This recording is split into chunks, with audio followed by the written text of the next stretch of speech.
Vamos a comenzar este tiempo de las cartas del Evangelio. Como vemos, novena lección, la cual vamos a estar compartiendo hoy. La oración es una ciencia espiritual. Vamos a estar hablando de lo que es la oración como algo tan importante y relevante en la vida del creyente. Hoy vamos a leer unos versículos que están en Lucas, capítulo 11, versículos del 5 al 13. Vamos a leer todos juntos. Yo lo leeré desde aquí, vosotros lo leeréis desde casa. Espero que lo estéis viendo bien a través de la pantalla y si no tenéis las Biblias para leer Lucas capítulo 11, versículos del 5 al 13. Dice así la palabra de Dios: les dijo también, ¿quién de vosotros que tenga un amigo va a él a medianoche y le dice, amigo, présteme 3 panes? Porque un amigo mío ha venido a mí de viaje y no tengo que ponerle delante. Y aquel, respondiendo desde dentro, le dice, no me molestes, la puerta ya está cerrada y mis hijos están conmigo en la cama. No puedo levantarme y dártelos. Os digo que aunque no se levante a dárselos por ser su amigo, sin embargo, por su importunidad se levantará y le dará todo lo que necesite. Y ahí llega el versículo 9, dice, yo os digo, pedid y se os dará, buscad y hallaréis, llamad y se os abrirá. Porque todo el que pide, recibe, y el que busca, halla. Y al que llama, se le abrirá. ¿Qué padre de vosotros, si su hijo le pide pan, le dará una piedra? O si pescado en lugar de pescado, le dará una serpiente? O si le pide un huevo, le dará un escorpión. Pues si vosotros, siendo malos, sabéis dar buenas dádivas a vuestros hijos, ¿cuánto más vuestro Padre Celestial dará el Espíritu Santo a los que se lo pidan? Esta es la oración del creyente. También podemos leer, y esto solamente voy a dejar este versículo, luego podéis leer en casa, Lucas 18, de 1 al 8, recordad aquella parábola del juez injusto que al final por la insistencia de la mujer acaba dando ese dictamen favorable a ella. Dice el versículo 7, ¿y acaso Dios no hará justicia a sus escogidos que claman a Él día y noche? ¿Se tardará en responderles? Esos son versículos que nos encontramos, que nos hablan sobre la oración, sobre esa comunicación que existe entre Dios y nosotros, que existe entre el Padre y sus hijos. En primer lugar, tenemos que preguntarnos por qué en el mundo la gente en religiones y en idolatrías claman y obtienen respuesta. ¿Por qué ocurre esto? Todas las religiones, todas las sectas, todo tipo de idolatría tiene sus oraciones, tiene sus liturgias, tiene sus costumbres y tiene sus aspectos particulares. Hay religiones que idolatran a los animales. Por ejemplo, en la India no puedes hacerle daño a una vaca porque de alguna forma son esa especie como de dioses, tienen ese pensamiento de reencarnación, etc. Personas pueden llegar a adorar estatuas hechas en piedra, pueden adorar y pueden tener piedras porque piensan que es un amuleto, porque piensan que eso les va a dar un poder, les va a dar una respuesta en su vida. Son capaces de adorar cualquier cosa que se encuentre en el mundo, hecha por hombres o halladas en la naturaleza. Es lo que hace el ser humano.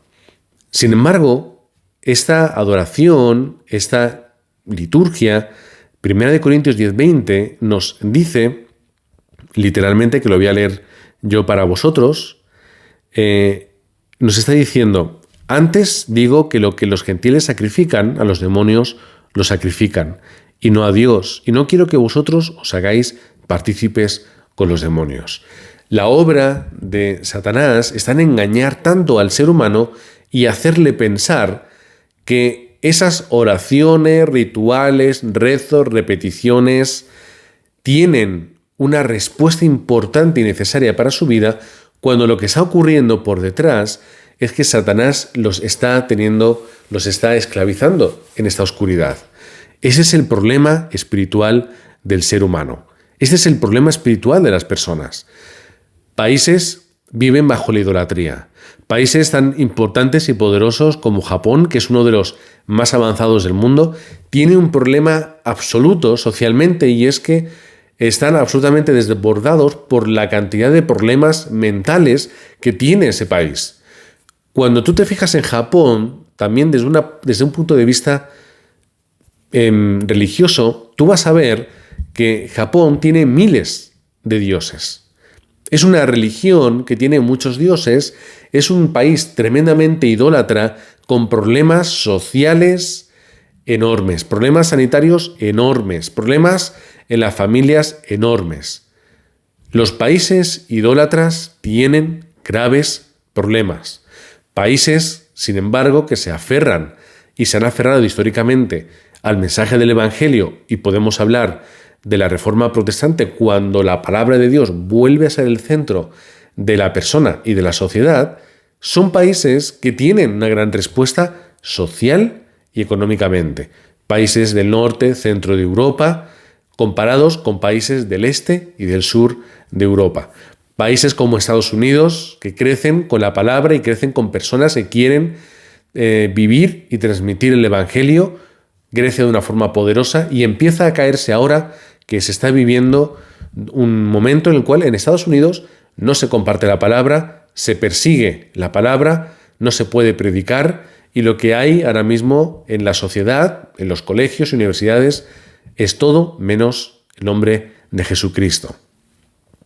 Países bajo la idolatría, personas atadas por la idolatría, viviendo de una forma concentrada en su religión y en su ideología, esforzándose mucho, gastándose mucho dinero, poniendo mucho corazón en algo que al final es una atadura espiritual.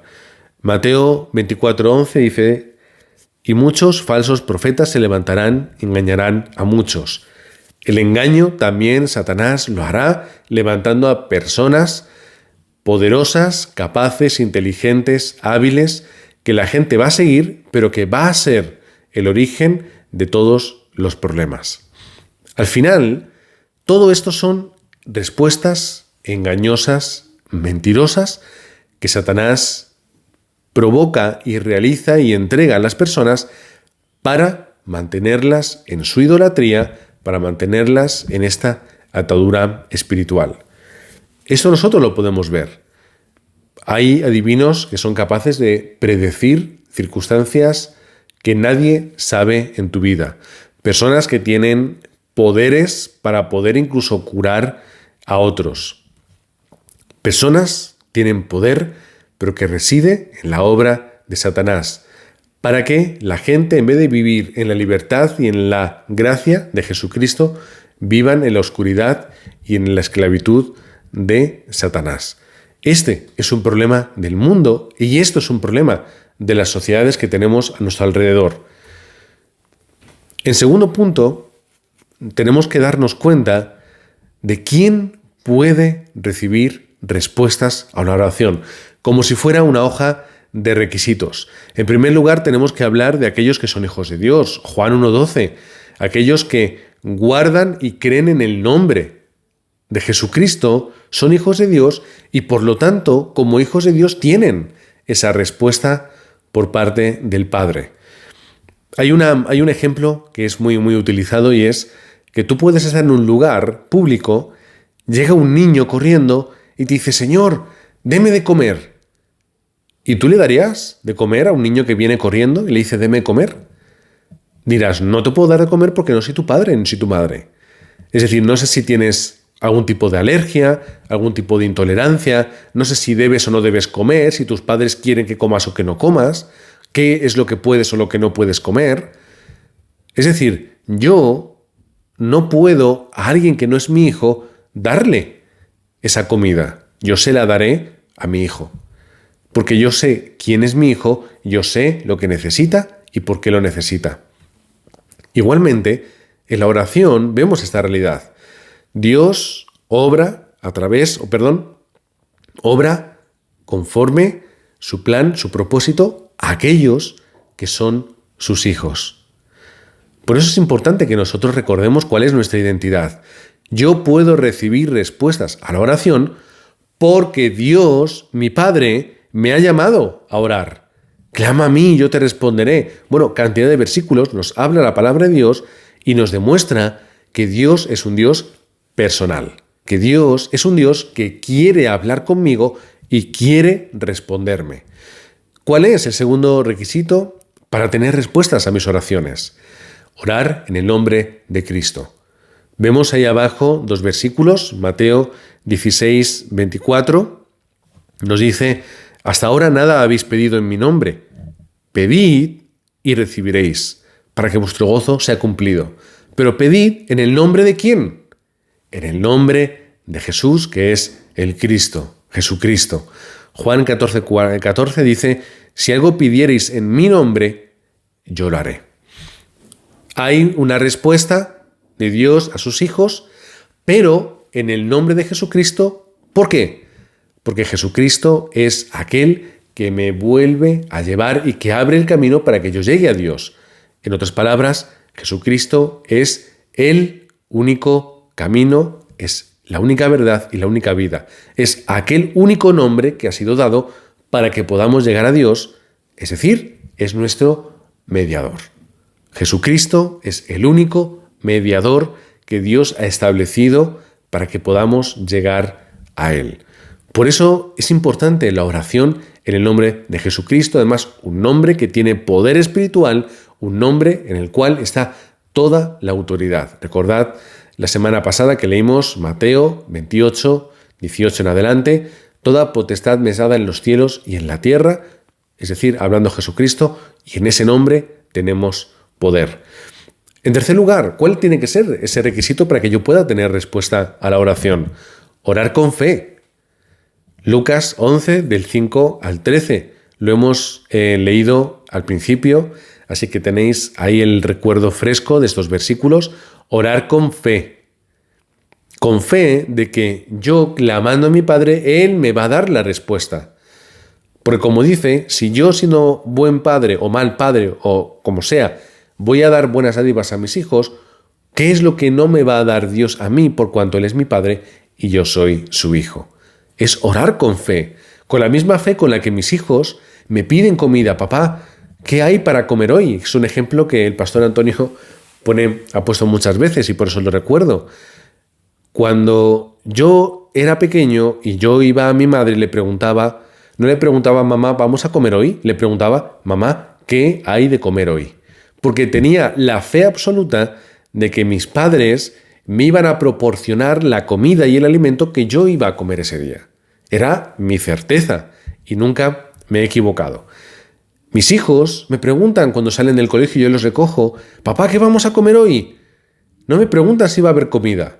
Lo único que me pregunta mi hijo, eso sí me lo pregunta, es si ya está preparado o no. Porque como sale con tanto hambre y no tenga la comida preparada, mi hijo se enfada porque tiene que esperar para comer, se frustra, bueno, está cansado y tiene hambre. Pero no duda de que vaya a haber comida. Lucas 18, del 1 al 8, en este cuarto punto.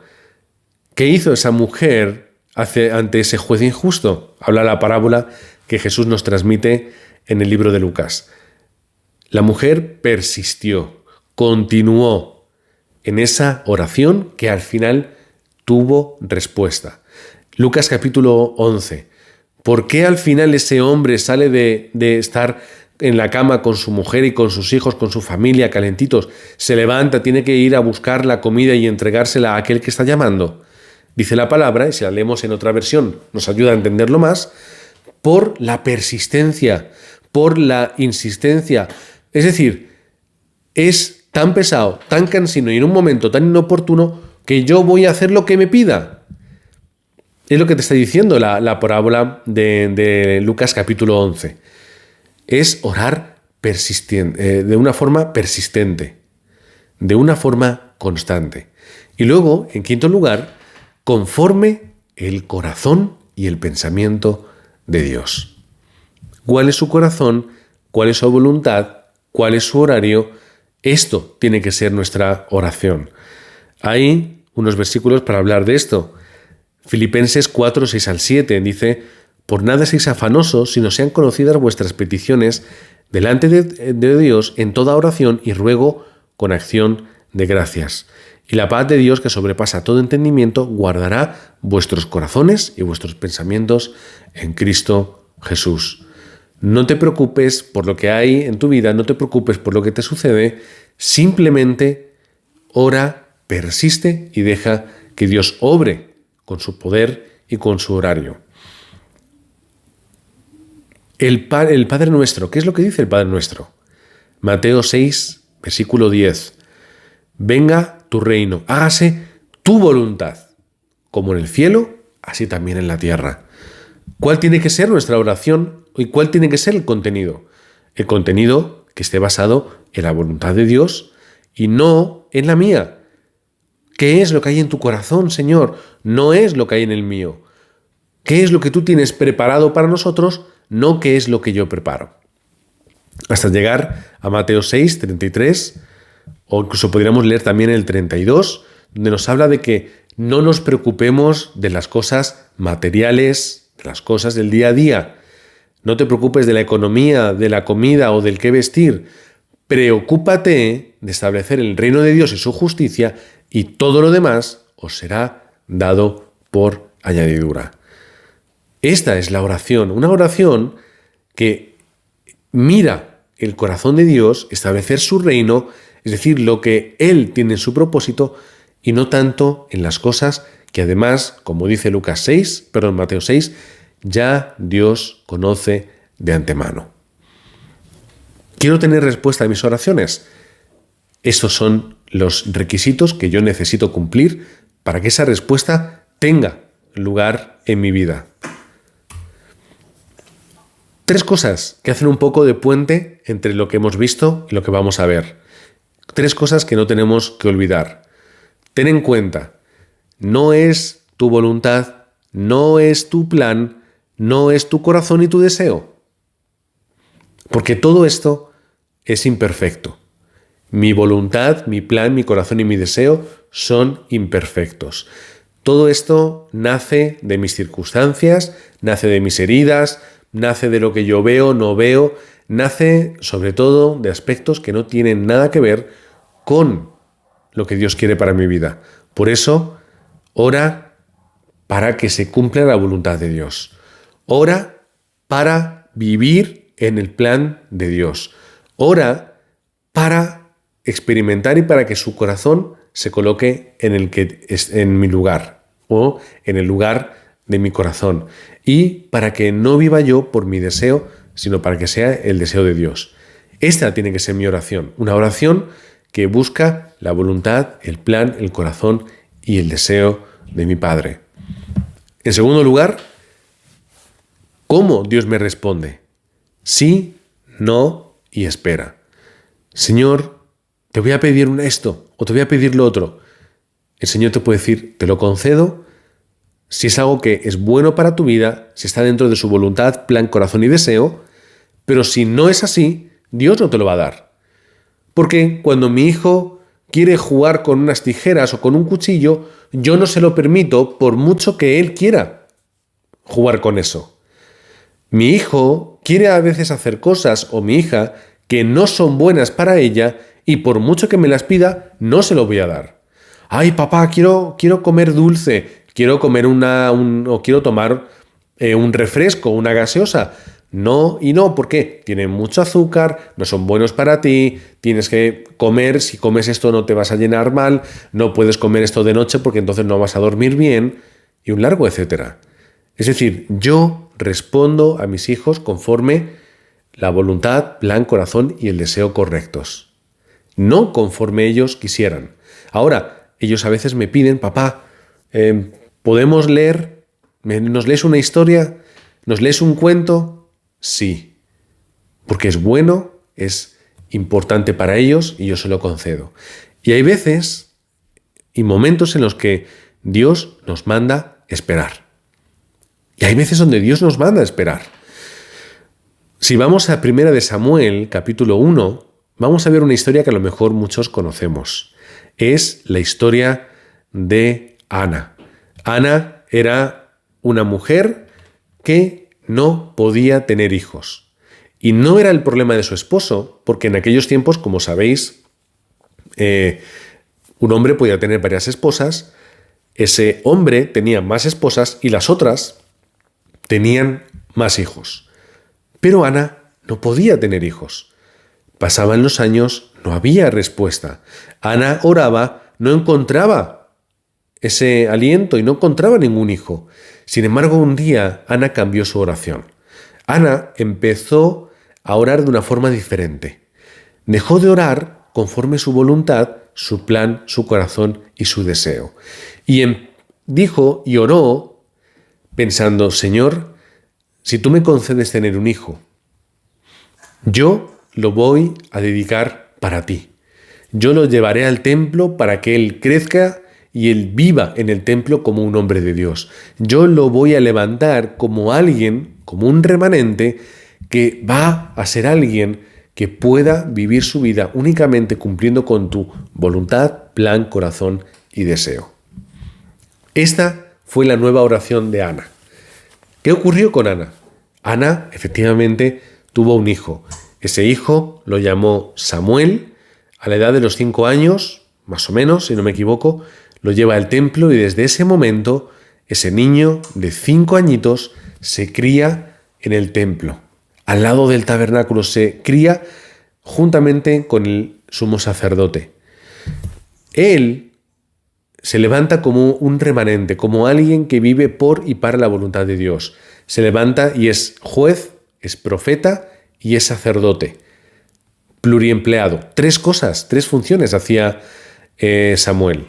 Y fue alguien que llevó al pueblo de Dios a librarse de las guerras contra los filisteos. Fue alguien que levantó un movimiento muy importante, el movimiento de Mizpa, que restauró la fe de Israel. Fue alguien que Dios bendijo y Dios utilizó en gran manera.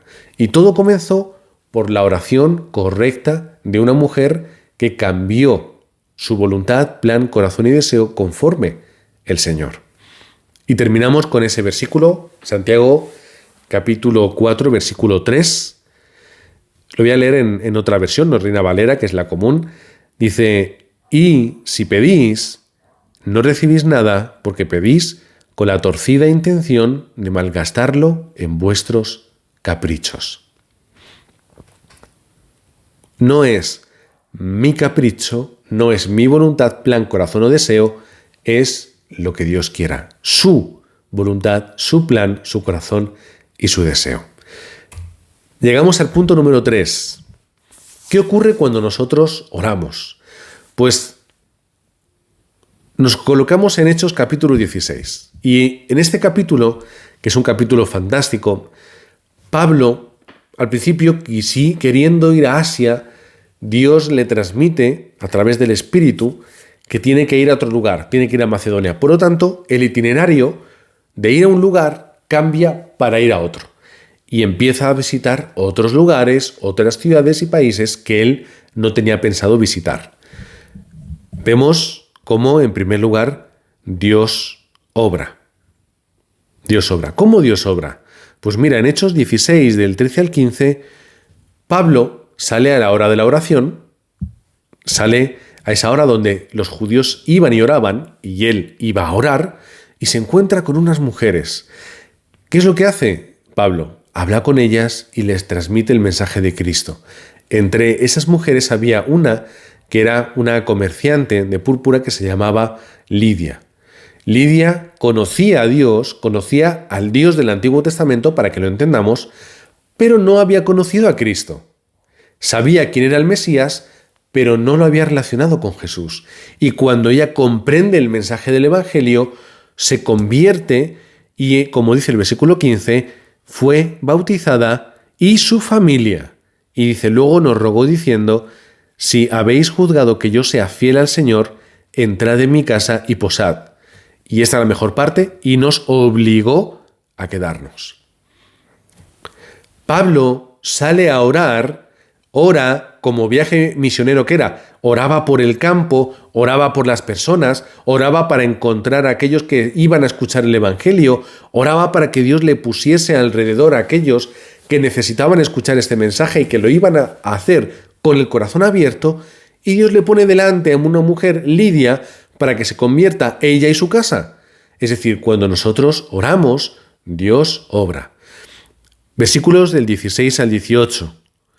Otra vez, yendo a la oración, en el mismo tiempo en el que ellos iban a orar, y orando con la autoridad que Dios le había dado en el nombre de Jesucristo para quebrantar la obra de la oscuridad, llega una persona, una mujer, una chica, que tenía un espíritu de adivinación.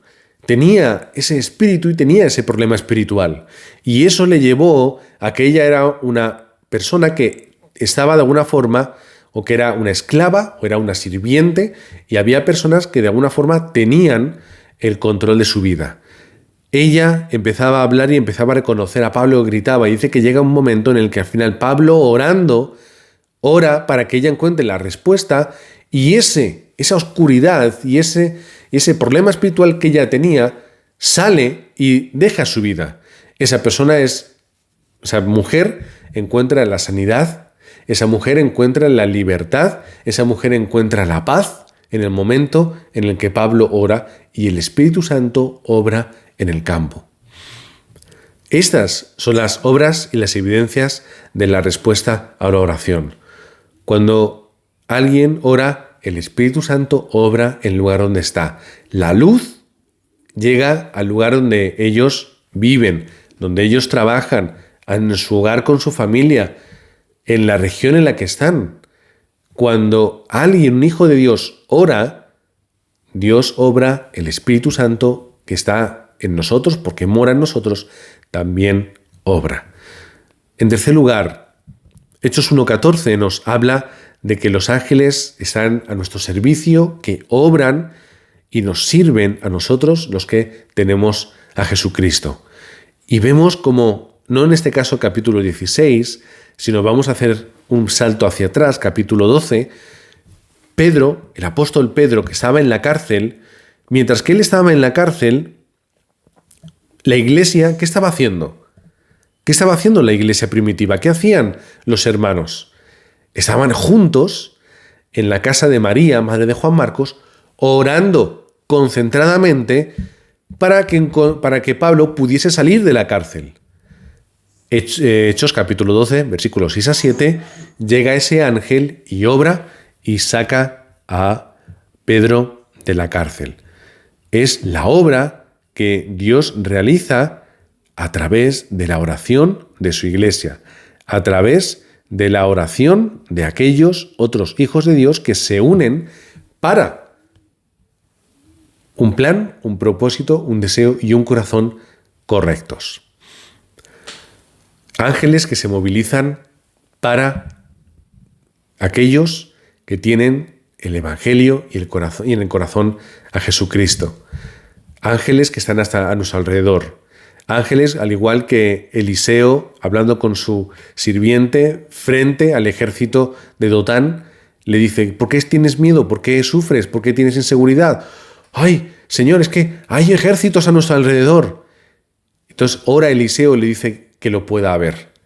En primera de Reyes, capítulo... no lo voy a decir por si acaso, luego os lo enviaré por el grupo. Y ve esos ejércitos de ángeles en carros de fuego que estaban rodeándolo.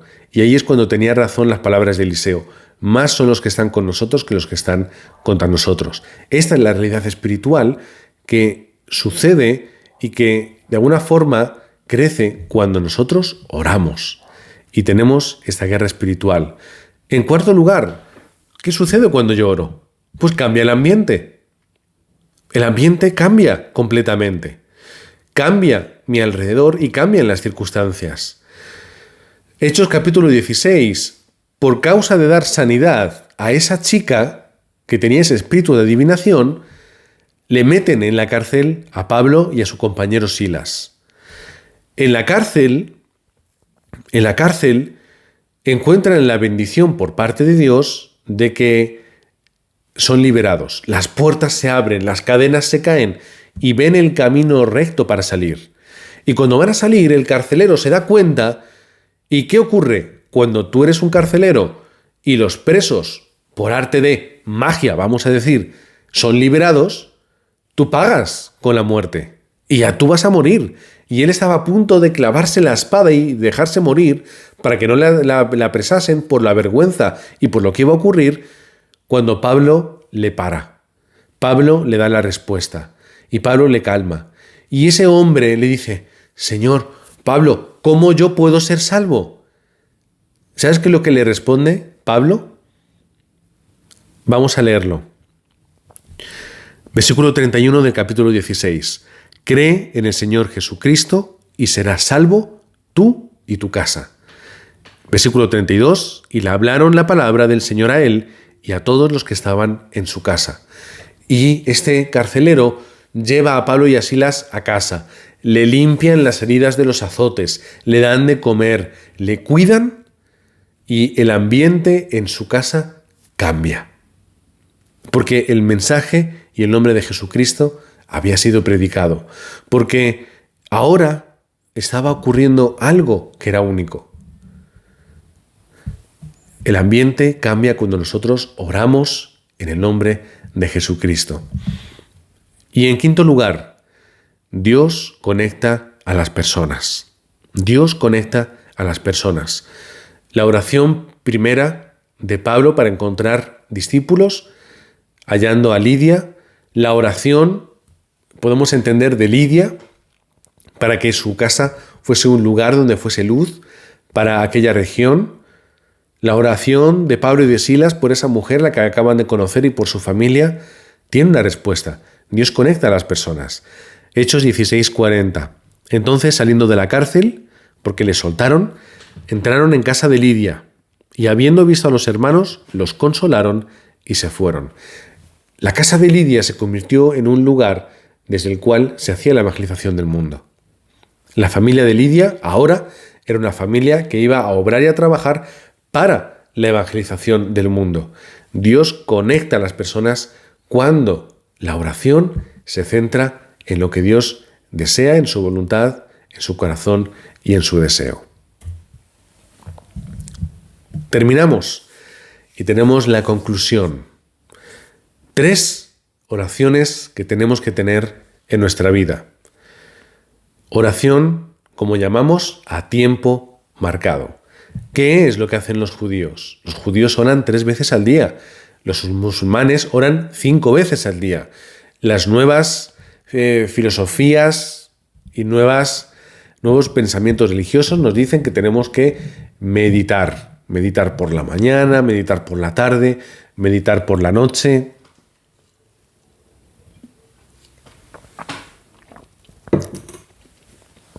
Nosotros vamos a promover o vamos a pensar o tener la iniciativa de orar a tiempo marcado. Vamos a proponernos 3 veces al día. Mañana, tarde y noche, como las pastillas. Vamos a orar ese tiempo marcado, marcando esos 3 horarios para recibir respuesta. Lo hemos visto en Hechos 16. ¿Cuándo tienen Pablo respuesta con esa chica, con ese problema espiritual y con Lidia? Cuando llegaba el tiempo de la oración. Hechos capítulo 10, versículo 9. Dice: mientras ellos iban por el camino y se acercaban a la ciudad, Pedro subió a la azotea para orar cerca de la hora sexta.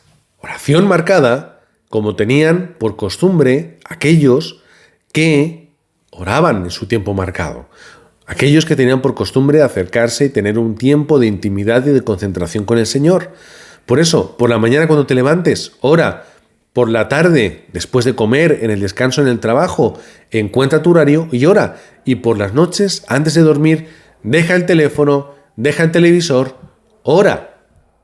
Y esto te va a dar respuesta, te va a dar gracia y te va a dar poder en tu vida. En segundo lugar, la oración continua. Cuando tú ya tengas tu oración a tiempo marcado, lo que vas a hacer es conectar esos 3 tiempos de oración y al final tú vas a entrar en una oración continua. Lo solemos llamar a veces oración de 24 horas, donde tú no tienes que parar, es decir, no tienes que olvidarte de tu trabajo, olvidarte de tu familia y decir, ahora me voy a concentrar en el Señor. No, donde tú pensamiento interior y constante ya está conectado con Dios. Es decir, tú, donde vas, ya estás pensando, ay, pues voy a encontrarme con tal persona, pues a ver si le puedo dar el evangelio, a ver si puedo orar con ella, pues ahora voy a ver mi familia, pues que podamos orar, que podamos tener tiempo, y constantemente tú ya estás conectando con Dios. No es que te olvides y luego lo recuerdes en 3 momentos, sino que tu conexión con Dios es constante y Dios es presente en todo momento de tu vida. Efesios 6:18, orando en todo tiempo, con toda oración y súplica en el Espíritu, y velando en ello con toda perseverancia y súplica por todos los santos. O en ese Salmo 1, cuando dice que bienaventurado es aquel que en la ley de Jehová está su delicia y en su ley medita de día y de noche. La oración continua, teniendo clara nuestra identidad desde que nos levantamos hasta que nos acostamos en esa conversación natural y constante con el Señor. Y a veces tendremos que tener una oración concentrada. Tiempos importantes, únicos, donde estemos orando, a veces incluso por títulos de oración muy concretos.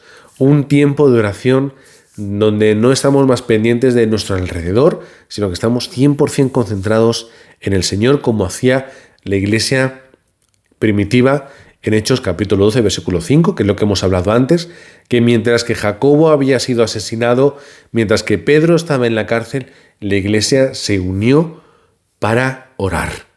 Unidos, orando, juntos, encontraron la respuesta.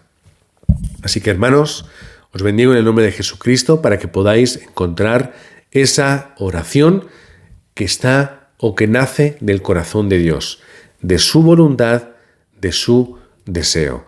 Que podáis hallar esa oración que da respuesta a vuestra vida. Pero lo importante es que halléis vuestra oración. Orad y determinar un tiempo cada día. Si no os acordáis, poned una alarma en el teléfono. Orad por la mañana, orad durante el día, orad por la noche. Orad conforme el mensaje que Dios os ha dado a través de la palabra. Orad con esa promesa. Orad para que Dios os dé respuestas en vuestro campo, para que Dios os ayude a poder transmitir bien el mensaje del Evangelio. Y orad todo el día, desde la mañana hasta la noche, conectando vuestro corazón con el del Señor. Oramos todos juntos ahora, dándote las gracias de la respuesta que es para nosotros encontrar esa respuesta a la oración.